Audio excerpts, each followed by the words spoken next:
On a frozen February morning in 1944, deep in the forests of occupied France, a man knelt in the snow with his hands bound behind his back. The cold bit through his torn jacket. Blood from a gash above his eye had frozen into a dark crust on his cheek. He was not French. He was Captain James Holcroft, a British SAS officer who had been dropped behind enemy lines 3 weeks earlier with one mission: locate and photograph German fortifications along the Normandy coast. The intelligence he carried in his mind and in the waterproof pouch sewn into his jacket lining was worth more than a battalion. It contained the locations of artillery batteries, machine gun nests, troop concentrations, mine fields, and the exact coordinates of reinforced concrete bunkers that Allied commanders desperately needed before launching the largest amphibious invasion in history. But now, as 2 Wehrmacht soldiers stood over him in the clearing, their breath misting in the freezing air, Holcroft understood a grim truth. He had been betrayed. The question was not whether he would be executed. That outcome was certain. The question was whether the intelligence he carried would die with him in this forgotten forest or somehow reach London in time to save thousands of lives on the beaches of Normandy 4 months later. 3,000 miles away in London, in a windowless room deep beneath the War Office on Whitehall, Colonel Edward Pemberton stared at a decoded message that had arrived from the French resistance 2 hours earlier. The paper trembled slightly in his hand. It contained only 4 words: Holcroft captured. Extraction impossible. Pemberton crushed his cigarette into the overflowing ashtray and read the message again, as if the words might change. They did not. Holcroft had been one of 6 SAS officers deployed into France in January as part of Operation Overwatch, a classified reconnaissance mission designed to gather last-minute intelligence before D-Day. 2 had already been killed in firefights with German patrols. 1 had gone dark after his last radio transmission and was presumed dead. The other 2 had successfully radioed their findings and been extracted by submarine off the Brittany coast under cover of darkness. Holcroft was the last man still operating behind enemy lines, and he had been carrying the most critical sector, the cliffs of Point du Hoc and the gun emplacements at Omaha Beach, the stretch of coastline that Allied planners privately called the most dangerous landing zone in the entire invasion plan. If the Germans discovered what Holcroft knew, if they tortured him and broke him, they could reinforce those positions, shift artillery batteries, lay additional mines, and turn the invasion beaches into a slaughterhouse that would make the Somme look merciful. If Holcroft died before transmitting his intelligence, Allied planners would be flying blind into the most heavily defended coastline in Europe, sending men to die without knowing what they would face. Pemberton crushed another cigarette and reached for the telephone. His hand hovered over the receiver. There was no extraction team available. Every available asset was committed to other operations. There was no backup plan. No rescue mission. No miracle waiting in the wings. But there was one option no one in the room wanted to say out loud. They could wait and hope that Holcroft found a way to escape on his own. It was not a plan. It was a prayer. To understand how James Holcroft ended up kneeling in the snow with a gun to his head, you have to go back 4 months earlier to October 1943, to a very different world. Holcroft was not a career soldier. He had never wanted to be. He had been a history professor at Oxford before the war, specializing in medieval French architecture and the cathedrals of Normandy. He spoke fluent French with a Parisian accent he had perfected during 3 years of graduate study at the Sorbonne. He could blend into a crowd in Lyon or Marseille or Rouen without raising the slightest suspicion. He knew the backroads of Normandy better than most Frenchmen because he had spent summers before the war cycling from village to village, sketching Gothic arches and photographing ancient churches. Those skills, that knowledge, made him invaluable to the Special Air Service, the elite British unit tasked with sabotage and reconnaissance missions deep behind enemy lines. In late 1943, as Allied commanders began planning in earnest for the invasion of France, they realized they faced a massive and potentially catastrophic intelligence gap. Aerial reconnaissance could photograph German positions from 30,000 feet, but it could not tell planners whether those positions were real or elaborate decoys made of wooden frames and painted canvas. It could not reveal whether the guns were operational or rusted relics. It could not determine whether the troops garrisoning those positions were elite SS divisions or undermanned reservists pulled from the Eastern Front. They needed men on the ground. Men who could move through occupied France undetected, observe German defenses up close, count troops, photograph fortifications, and report back with actionable intelligence that could mean the difference between success and catastrophe. James Holcroft volunteered without hesitation. His wife begged him not to go. They had 2 young daughters, 7 and 9 years old. But Holcroft understood something that haunted him. If the invasion failed because of missing intelligence, because no one had been willing to take the risk, tens of thousands of young men would die. And he would spend the rest of his life knowing he could have done something. On the night of January 15, 1944, under a moonless sky, he parachuted into a field 20 miles inland from the Normandy coast. The drop was rough. He landed hard, twisting his ankle, and spent 10 agonizing minutes digging his parachute into the frozen earth before German patrols could spot the white silk against the snow. His cover identity was Paul Moreau, a schoolteacher from Rouen returning to the countryside to visit family and escape the Allied bombing raids that were pounding French cities. His mission duration, 3 weeks maximum. His extraction point, a lighthouse near the village of Grand Camp Maisie, where a Royal Navy motor torpedo boat would pick him up on the night of February 10. For the first 2 weeks, everything went according to plan, or as close to plan as anything could go in occupied France. Holcroft moved carefully through the countryside, never staying in one place more than 2 nights, posing as a soft-spoken teacher with a limp and a cough. He stopped in village cafes to drink ersatz coffee and listen to conversations, to observe German troop movements, to note which roads were heavily patrolled and which were neglected. He made contact with a local resistance cell led by a man known only as Luke, a former railway worker who had lost his son to a Gestapo firing squad in 1942.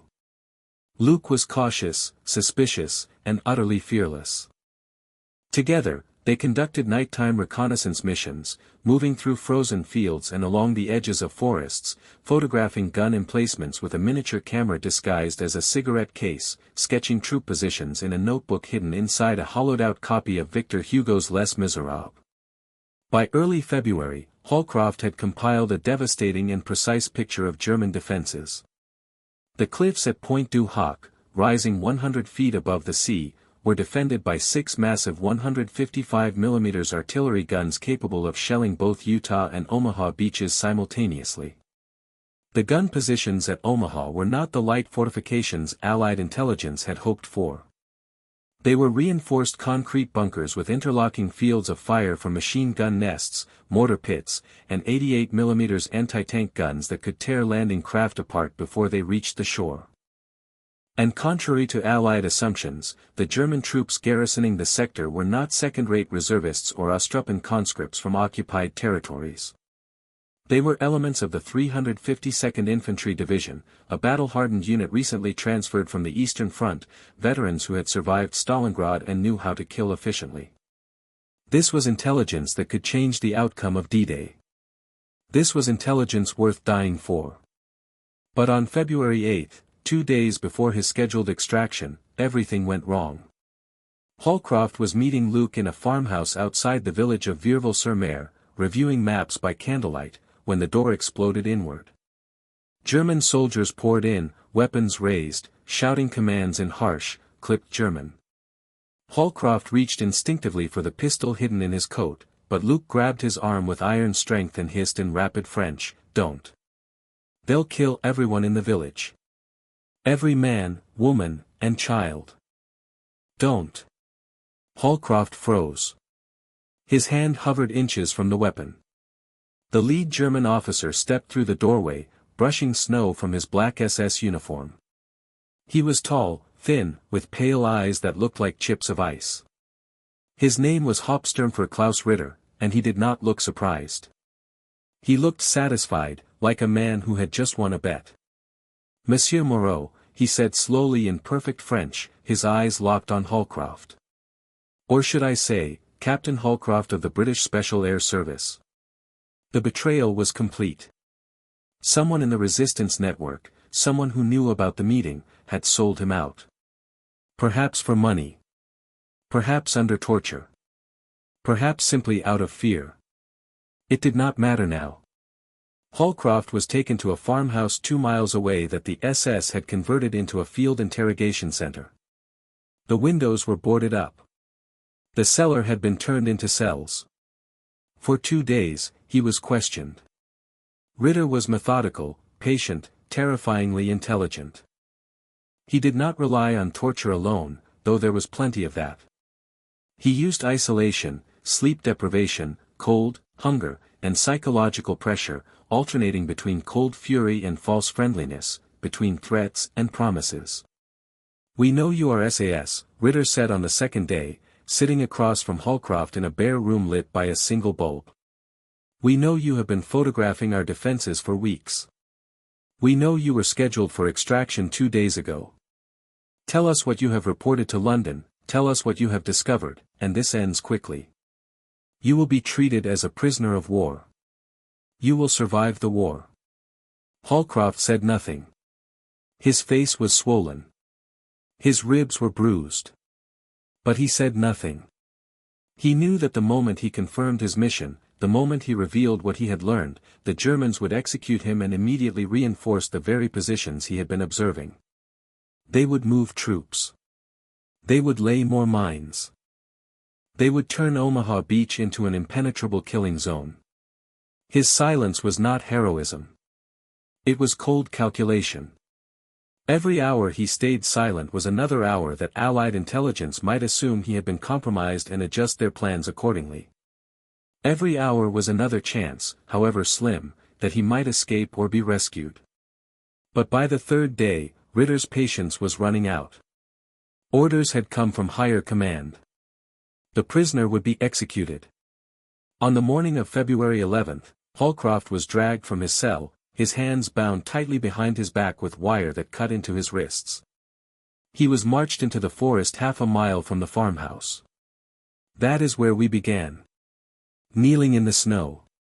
Hands bound. Blood frozen on his face. 2 soldiers standing over him with rifles. Ritter paced slowly in front of him, his boots crunching in the snow. "This is your last chance, Captain," he said quietly. "Tell me what you know, tell me what intelligence you have gathered, and I will make it quick. A bullet to the back of the head. No pain. Refuse, and you will die slowly. Very slowly. I will leave you here in the forest to freeze. It will take hours. You will beg for death long before it comes." Holcroft looked up at the sky. The clouds were low and gray, heavy with the promise of more snow.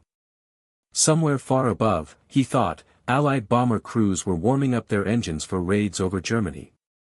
Somewhere across the English Channel, soldiers were training for an invasion that might fail, that might become a disaster of unimaginable scale, if the intelligence he carried never reached London.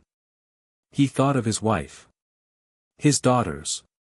He thought of the men who would land on those beaches in a few months, young men who deserved every advantage, every scrap of intelligence, every chance to survive.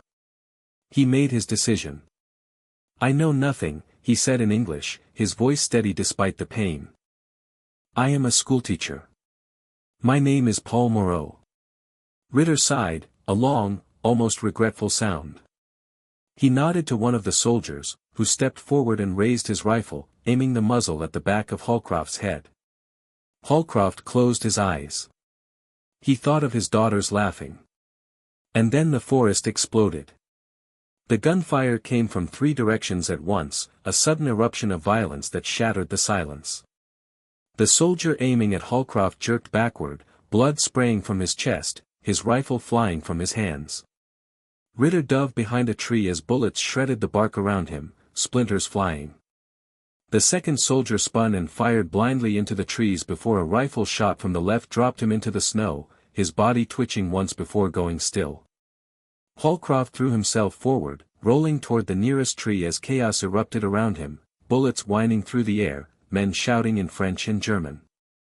From the shadows between the trees, figures emerged like ghosts. Men in ragged civilian clothes and stolen German overcoats, carrying an assortment of weapons, German rifles, British Sten guns, hunting shotguns, even an old Lebel rifle from the First World War. The resistance. Luke appeared at Holcroft's side, his face grim, and cut the wire binding Holcroft's wrists with a knife. Blood rushed back into Holcroft's hands, painful and sudden. "Go!" Luke shouted in rapid French. "Run! More Germans will be here in minutes." But Holcroft did not run. Not yet. He turned and saw Ritter crouched behind a tree 15 yards away, blood streaming from a wound in his shoulder, his face twisted in pain and rage, fumbling for his sidearm with his good hand. Holcroft moved without thinking. He grabbed the rifle from the dead soldier at his feet, raised it, and fired twice. The first shot missed. The second did not. Ritter slumped forward into the snow, his eyes staring at nothing. For a moment, the forest was utterly silent except for the ringing in Holcroft's ears and the sound of his own ragged breathing. Then Luke grabbed his arm and pulled him into the trees. "Move, Captain. Now." They ran.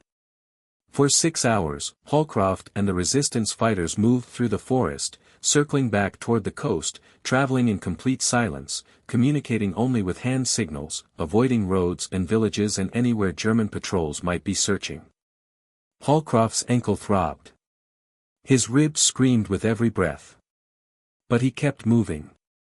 By nightfall, they reached a safe house 3 miles from the original extraction point, a stone cottage hidden in a stand of trees. But the Royal Navy boat was gone. The extraction window had closed 2 days earlier. Holcroft was stranded in occupied France with no radio, no backup plan, no way to contact London, and German patrols searching for him across the entire region. That night, huddled in the cold attic of the safe house, wrapped in a blanket that smelled of mildew, Holcroft made a decision. He could not wait for another extraction. It could take weeks to arrange. The intelligence he carried was too important and too time-sensitive. If he waited, the Germans might move their forces, shift their artillery, render his reconnaissance obsolete. If he waited, D-Day might proceed without the critical knowledge that could save thousands of lives. He had to get the intelligence to London himself. Somehow. Luke shook his head slowly when Holcroft explained the plan. "You want to cross 200 miles of occupied France, reach the coast, steal a boat, and sail across the English Channel alone in the middle of winter? Mon ami, you are insane." "Yes," Holcroft said quietly. "But it's the only option left." Luke stared at him for a long moment. Then he nodded. "Then we help you." The journey took 18 days. 18 days of moving only at night, hiding in barns and root cellars and abandoned churches during the day, relying on a fragile network of resistance contacts who passed him from safe house to safe house like a dangerous package. 18 days of near misses with German patrols, of diving into ditches when trucks rumbled past, of eating stale bread and thin soup and sleeping 2 hours at a time on cold floors, of wondering whether the next door he knocked on would be opened by a friend or a collaborator who would hand him over for a reward. He traveled north and west, moving through villages where every face was a potential threat, through checkpoints where he held his breath and prayed his false papers would hold, through forests where the snow was so deep it reached his knees and every step was agony. On March 1, 1944, after 18 days that felt like 18 years, Holcroft reached the fishing village of Barfla on the Cotentin Peninsula. The village was small, barely more than a cluster of stone houses and a tiny harbor. With the help of a fisherman named Georges, a weathered man in his 60s with hands like tree bark, he stole a small sailing dinghy in the dead of night. Georges handed him a compass, a bottle of water, and 2 pieces of bread. "The channel is cruel in winter," he said quietly. "If you survive, remember us." The crossing should have taken 12 hours with favorable winds. It took 22. The winds were against him from the start, howling out of the north, driving freezing spray into his face. The seas were rough, gray mountains of water that lifted the tiny boat and dropped it into valleys where he could see nothing but walls of water on every side. Twice the boat nearly capsized. Twice he thought he would drown. His hands bled from gripping the ropes. His lips cracked and split from the salt spray. He had no food. He had no way to warm himself. He had only the stars when the clouds broke, and a desperate, stubborn hope that he was heading north toward England and not east toward oblivion. When the white cliffs of the English coast finally appeared through the morning fog on March 2, Holcroft wept. He made landfall near Portsmouth, dragging the boat onto a pebble beach, collapsing onto the stones, barely able to move. He was immediately arrested by a Royal Navy shore patrol convinced he was a German spy attempting to infiltrate Britain. It took 6 hours of interrogation, 6 hours of Holcroft repeating the same information over and over while exhausted officers checked and rechecked his story, before a frantic telephone call to the War Office in London finally confirmed his identity. Colonel Pemberton himself drove down from London that afternoon. He found Holcroft in a guarded hospital room, emaciated, frostbitten, suffering from hypothermia and malnutrition, barely able to stand. But the waterproof pouch sewn into his jacket lining was intact. Inside were photographs, hand-drawn maps, sketches, and pages of handwritten notes detailing every German position from Point du Hoc to Omaha Beach. Pemberton opened the pouch with trembling hands, spread the contents across a table, and studied them in silence for 15 minutes. When he finally looked up at Holcroft, there were tears in his eyes. "Captain," he said quietly, his voice thick with emotion, "you may have just saved the invasion." The intelligence Holcroft brought back changed the D-Day plan in 3 critical ways. First, the guns at Point du Hoc were now confirmed as operational, fully manned, and in range of both Utah and Omaha beaches.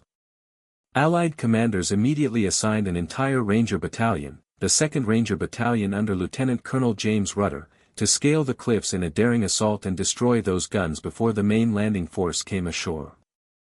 Second, the confirmed presence of the elite 352nd Infantry Division at Omaha Beach, not the weaker units Allied intelligence had assumed, prompted a last-minute but crucial increase in naval bombardment and air support for that sector.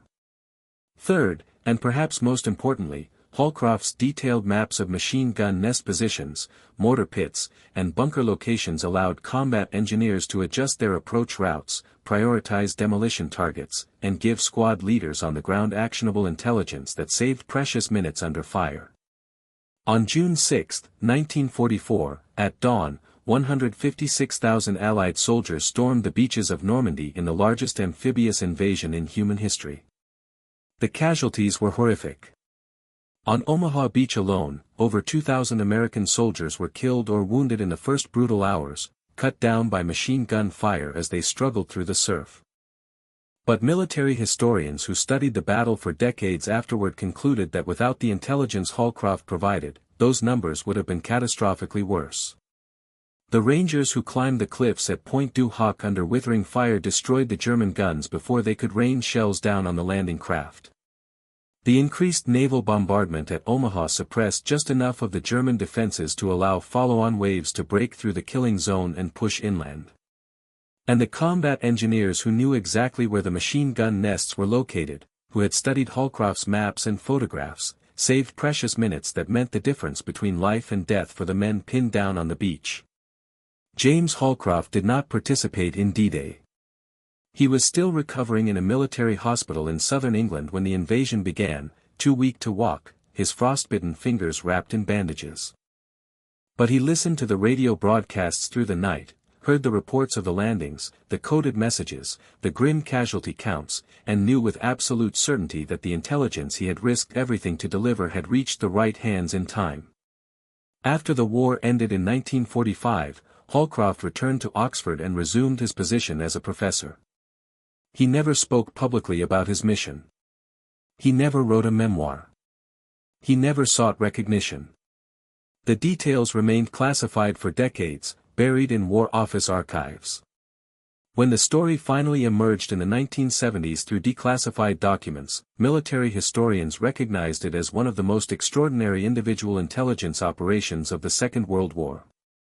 In 1982, a French historian named Margot Renaud, researching resistance networks in Normandy, tracked down Georges, the fisherman who had helped Holcroft steal the boat nearly 40 years earlier. Georges was in his 80s by then, living in a care home in Normandy, his hands twisted with arthritis.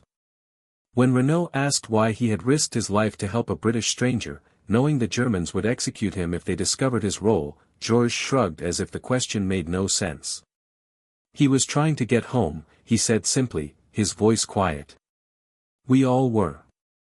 James Holcroft died peacefully in his sleep in 1991 at the age of 76. His obituary in the Times made brief, vague mention of his distinguished wartime service but did not reveal the full story. Only his family knew what he had truly done. At his funeral in Oxford, attended by colleagues and former students who remembered him as a kind, modest man who loved medieval architecture, his daughter Helen read aloud a letter he had written to his wife in March 1944, shortly after returning to England. In it, he had written, "My darling, I did not do what I did because I am brave. I am not brave. I was terrified every single moment. I did it because I could not live with myself if I had not tried, if I had given up, if I had let fear stop me." Thousands of young men will land on those beaches in the coming months. Boys, really. If the intelligence I carry can save even a few of them, if it can give even one mother back her son, then every frozen night in that forest, every hour of fear, every moment I was certain I would die, will have been worth it. I would do it again. I would do it 1,000 times. That is the story of Captain James Holcroft.